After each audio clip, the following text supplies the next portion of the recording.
Derek Lewis stands alone at the top when it comes to raw knockout power in UFC history. With 16 knockouts inside the octagon, the Black Beast has made a name for himself as one of the most dangerous heavyweights to ever compete. What sets Lewis apart isn't flashy footwork or refined technique. It's the kind of terrifying, fight-ending power that can flip a fight on its head in a split second. Even in fights where he's being outstruck or controlled, Lewis always carries that bigger option. One clean shot and it lights out. His timing might not always be textbook, but his instincts for landing the kill shot are undeniable. From finishing legends like Alexander Volkov in the dying seconds to flatlining Curtis Blades with a perfectly timed uppercut, Lewis has created a highlight reel fueled by pure brutality. At this point, surpassing his record feels like a long shot. Heavyweights may come and go, but only a few possess the unique mix of patience and explosive finishing ability that Lewis brings. With no signs of slowing down and a reputation for chaos, his knockout record may stand untouched for years to come.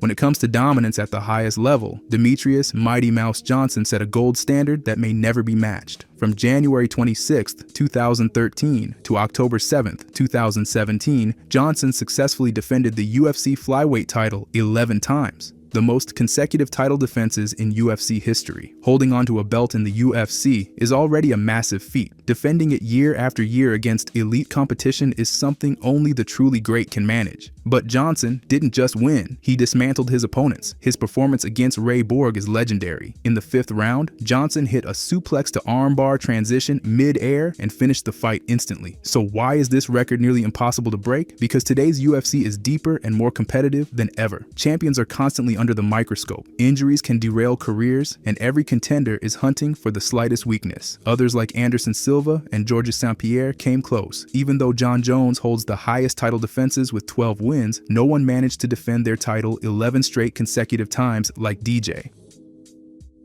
Jorge Masvidal holds the undisputed record for the quickest finish in UFC history with a 5-second knockout over Ben Askren at UFC 239 on July 6, 2019. From the opening bell, Masvidal sprinted forward and landed a perfectly timed flying knee as Askren attempted a takedown, instantly putting him to sleep. A couple follow-up punches sealed the win, and fight clock records list it at just 5 seconds, shattering the previous mark set by Duane Ludwig, which UFC later unofficially credited at 6 seconds, despite the official time of 11 seconds on the commission's ledger. That ancient Ludwig finish occurred in 2006 during UFC Fight Night 3 against Jonathan Goulet, an affair where controversy started over timing errors and when the timekeeper froze the clock at 11 seconds, despite video evidence suggesting the knockout took closer to 6. Since Masvidal's strike, still no one has come remotely close.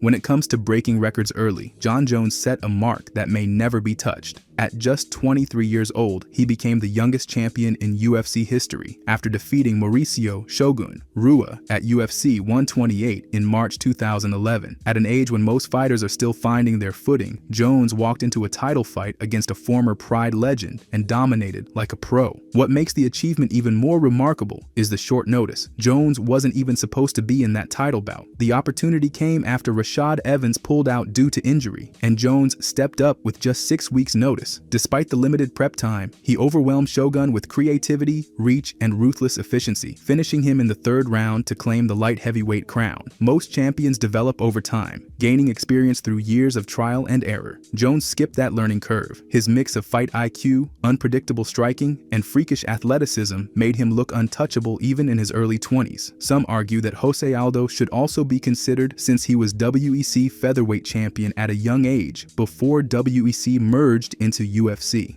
While his official UFC title came when he was around 24, fans often regard his earlier WEC title as part of his UFC legacy. To break this record today, someone would need to rise through the UFC ranks, beat elite competition, and win a title all before turning 24. That's a near impossible task.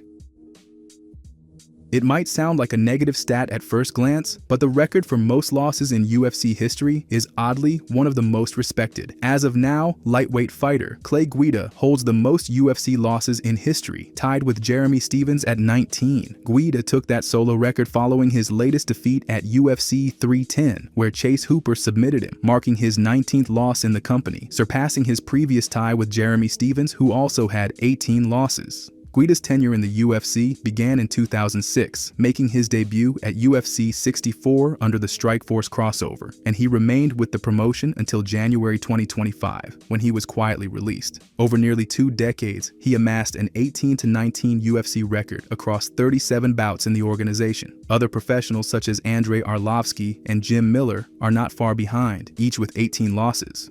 These aren't losses against novices. Guida fought elite competition through his career against guys like Nate Diaz, Anthony Pettis, Rafael dos Anjos, BJ Penn, Joe Lauzon, Charles Oliveira, and many more. His relentless cardio style valued him to fans, earning him a place in the UFC Hall of Fame in 2019, thanks to his legendary bout with Diego Sanchez. UFC President Dana White even publicly suggested that Guida and other longtime professionals should consider retirement following their recent losses.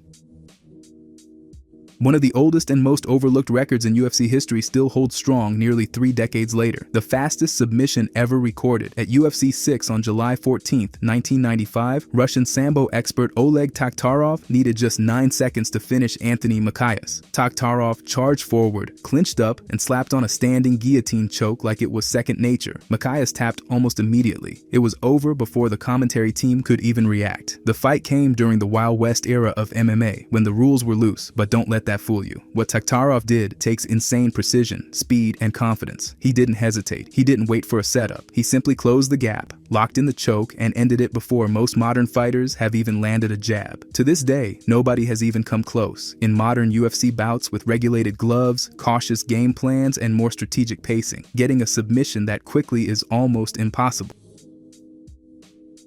When it comes to relentless wrestling, Khabib Nurmagomedov set a bar that may never be reached again. At UFC 160 on May 25, 2013, Khabib faced Abel Trujillo and put on a grappling clinic unlike anything the UFC had seen before. In just 3 rounds, Khabib secured an unprecedented 21 successful takedowns, the most in a single match, and the record still stands untouched. From the opening bell, Khabib wasn't interested in trading punches. His mission was simple: drag Trujillo to the canvas again and again. And that's exactly what he did. Every time Trujillo got back to his feet, Khabib would shoot again with intensity. Most fighters are gassed after 5 or 6 takedown attempts. Khabib attempted over 2 dozen and kept the pressure constant, never letting his opponent breathe. What makes this record so tough to beat is that it required the perfect storm: elite conditioning, unmatched wrestling technique, and an opponent who just wouldn't stay down. Ironically, Trujillo's ability to get back up gave Khabib the chance to rack up more takedowns. When it comes to consistency and pure love for the fight game, Jim Miller sits in a league of his own. Jim Miller became the all-time leader with 27 UFC victories, achieved on November 17, 2024 at UFC 309. He made his debut in 2008 and has been a fixture ever since, competing through 3 decades and adapting to every new generation of fighters. Before Miller, this record bounced between all-time greats like Donald "Cowboy" Cerrone, Charles Oliveira, and Andrei Arlovski. What makes Miller's journey even more remarkable is that he accomplished much of this while battling Lyme disease, a debilitating illness that left him drained and aching. He has taken on killers, finished fights with subs, knockouts, even highlight reel head kicks.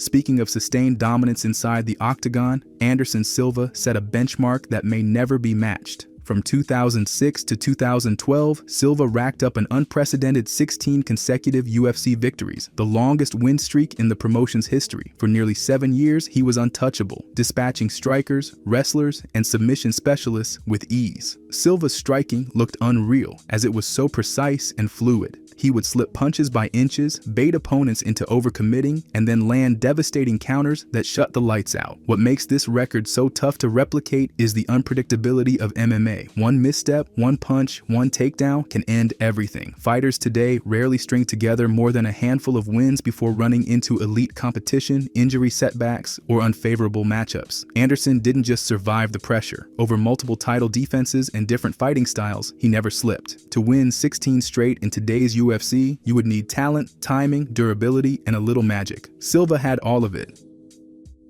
No one ends a fight better than Charles Oliveira. As of now, he holds the record for the most finishes in UFC history with 20, a milestone that showcases just how dangerous and well-rounded he truly is. If it's a slick submission, a TKO, or a chaotic scramble turned into a choke, Oliveira always finishes. His UFC journey began in 2010, and it wasn't smooth sailing. Early in his career, he was inconsistent with moments of brilliance, followed by tough losses. But around 2018, everything changed. Oliveira evolved into a complete fighter with a relentless killer instinct. He went on a tear through the lightweight division, finishing elite contenders like Dustin Poirier, Justin Gaethje, and Michael Chandler. On the ground, Oliveira's Brazilian Jiu-Jitsu is world-class. He can be hurt, dropped, on the verge of being stopped, and yet still find a way to turn the fight on a dime and finish it. In an era where most fights go the distance, Charles is a rare breed. To break this record, a fighter would need longevity, fearlessness, and finishing ability in every area of the game, and that's a rare mix.